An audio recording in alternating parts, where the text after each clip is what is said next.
अहो ऐकलत का? मधुराज रेसिपीला सबस्क्राईब करताना घंटी पण वाजवा, म्हणजे जेव्हा माझ्या रेसिपीज ऑनलाईन येतील तेव्हा तुमच्या फोनची ही घंटी वाजेल. टिंग टिंग.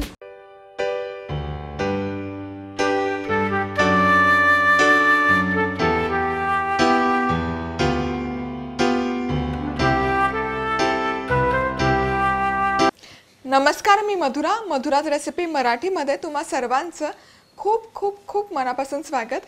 आज आपण बुंदीचे लाडू कसे बनवायचे ते बघतोय. साधी सोपी आणि सिंपल टिप्सने बघतोय.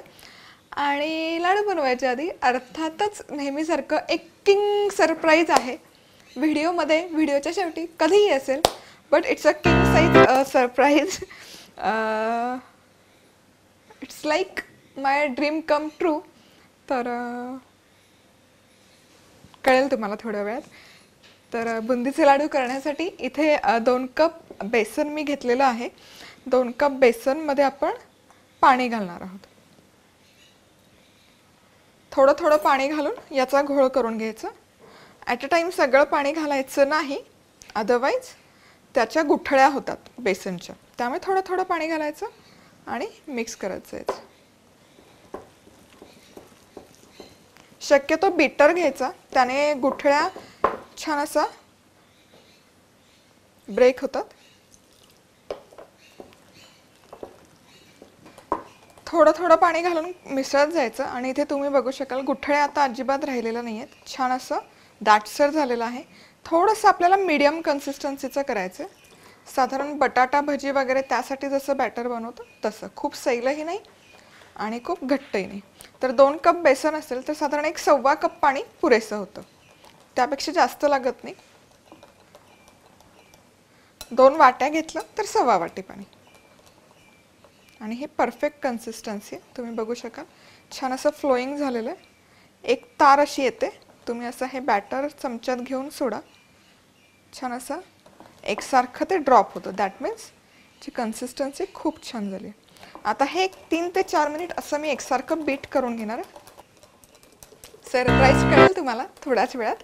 तर इथे हे जे बेसन आहे, हे बेसन मी छान 4 ते 5 मिनिट फेटून घेतलं आहे. छान अशी स्मूथ कन्सिस्टन्सी आली, हलकं झालेलं आहे. आता हे 10 मिनिट आपण बाजूला ठेवूयात रेस्ट करण्यासाठी. आता काय करायचं, आता आपल्याला पाक बनवून घ्यायचा. पाक बनवण्यासाठी 2 कप साखर मी पॅनमध्ये घेतली आहे. यामध्ये 1 कप पाणी घालायचं. 2 कपला 1 कप पाणी. आता साखर मेल्ट झाल्यानंतर हा जो पाक आहे, हा पाक मी साधारण 5 मिनिट शिजवून घेतला आहे. साखर मेल्ट झाल्यानंतर साखर टाकलं आणि पाणी टाकलं रे टाकल्याने साखर पूर्ण विरघळल्यानंतर 5 मिनिट शिजवला. आणि आता इथे तुम्ही बघू शकता छान असा घट्टसर झाला आहे हा पाक. फ्री फ्लोईंग नाही आहे. अशी 2 तारी कन्सिस्टन्सी आपल्याला हवी आहे. दाटसर करायचं बेसिकली आपल्याला. तर गॅस बंद करायचा आणि आता आपण बुंदी तळायला घेऊयात. चला तर मग हे बॅटर छानपैकी असं बनवून तयार आहे. पाकही तयार आहे आणि इथे तेलही मी मीडियम हीटवर गरम करायला ठेवलेलं आहे. तर काय करायचं, इथे माझ्याकडे बुंदी बनवायचा झारा आहे. याला खाली असं टोकेरी टोचे येतात या झाऱ्याला. हा झारा सगळ्यांकडे नसतो. मग इन दॅट केस काय करायचं, हा झारा नसेल तर रेग्युलर तेल तळणीचा जो झारा असतो तो तुम्ही इथे वापरू शकता. आता हा तेल तळणीचा पण झाऱ्या नसेल तर काय करायचं, तर मग किसणी घ्यायची. किसणीला पण हे असे टोचे असतात. याने पण बुंदी छान पडते. फक्त त्यातल्या त्यात बघताना छोटे होलचे किंवा छोट्या श्रेडची किसणी घ्यायची, जेणेकरून बुंदी आपली खूप मोठी पडणार नाही. तर तेलामध्ये सोडण्यापूर्वी बॅटर पुन्हा एकदा छान ढवळून घ्यायचं. मी हा झाऱ्या आहे माझ्याकडे म्हणून तो वापरते. आता यामध्ये हे बॅटर जे आहे हे असं स्प्रेड करून टाकायचं आणि टॅप करायचं. छान अशी गोल बुंदी पडते, तुम्ही बघू शकाल. आणि मीडियम हीटवरच आपल्याला हे तळून घ्यायचं. मस्त. आता आपण ही आधी बॅच काढून घेऊयात.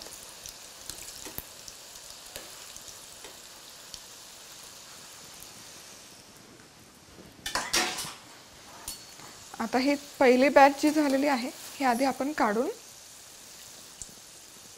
आता ही तळलेली बुंदी बाजूला काढून घेऊयात. शक्यतो चाळणीमध्ये काढून घेऊयात जेणेकरून तेल जे आहे ते व्यवस्थित हे ड्रेन होईल.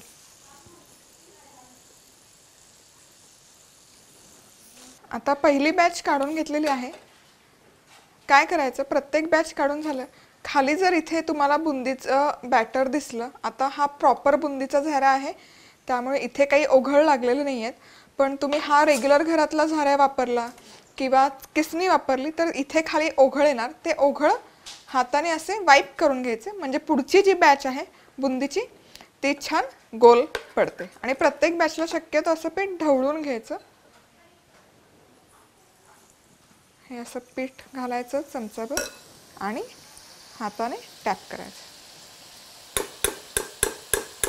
चला तर मग इथे बुंदी मस्तपैकी फ्राय केली, खूप छान पडली आहे बुंदी.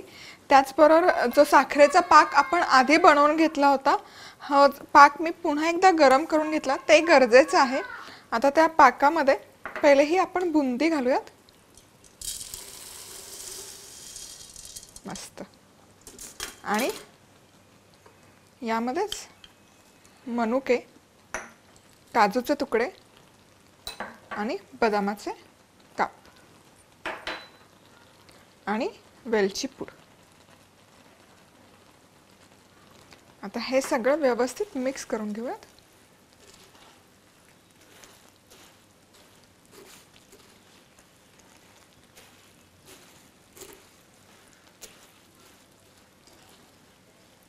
तर हे छान असं मिसळून झालं की एक तासभर आपण हे रेस्ट करण्यासाठी ठेवूयात जेणेकरून यातला पाक जो आहे पूर्ण ॲब्झॉर्ब होईल बुंदीमध्ये. तर इथे हे बुंदी लाडू जे आहेत, बुंदी लाडू तुम्ही इथे बघू शकाल बुंदी छान पाकामध्ये ॲब्झॉर्ब झालेली आहे. मस्त ऑलमोस्ट सगळा पाक यामध्ये ॲब्झॉर्ब झालेला आहे. आता काय करायचं, आता बुंदीचे लाडू बनायचे. त्याच्या आधी एक सरप्राईज जे आधी मी सांगितलं होतं. तर झालं काय, एक लास्ट वीकमध्ये मला शाहरुख खानला भेटता आलं. It is like your childhood crush. आणि पर्सनली भेटले मी, पर्सनली बोलता आलं, भेटता आलं. त्यानंतर काही गोष्टी शेअर केल्या जसं की आपलं जे चॅनल आहे, आपल्या चॅनलची जर्नी शेअर केली आणि आपण जे मसाले लॉन्च केले त्याचीही माहिती दिली. आणि शाहरुखनेही शुभेच्छा दिल्या की त्यांनाही हे जे आपण करतोय ते काम खूप आवडलं.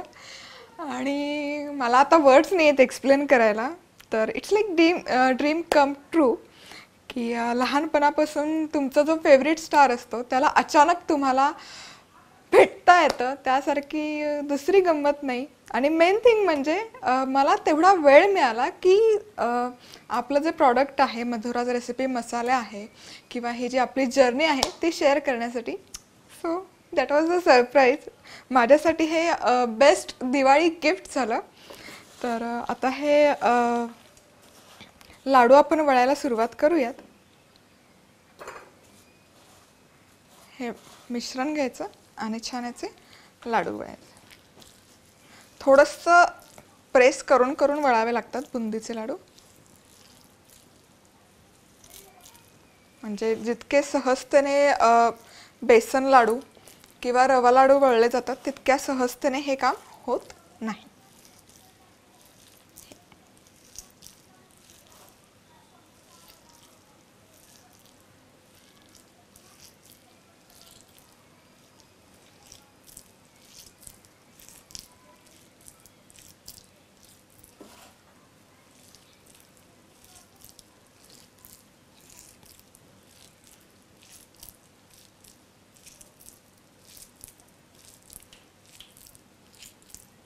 मस्तच छान असं वळला जातो लाडू. आता हा आपण ठेवूयात बाजूला. तर याच पद्धतीने आपण आपले सगळे लाडू वळून घेऊयात.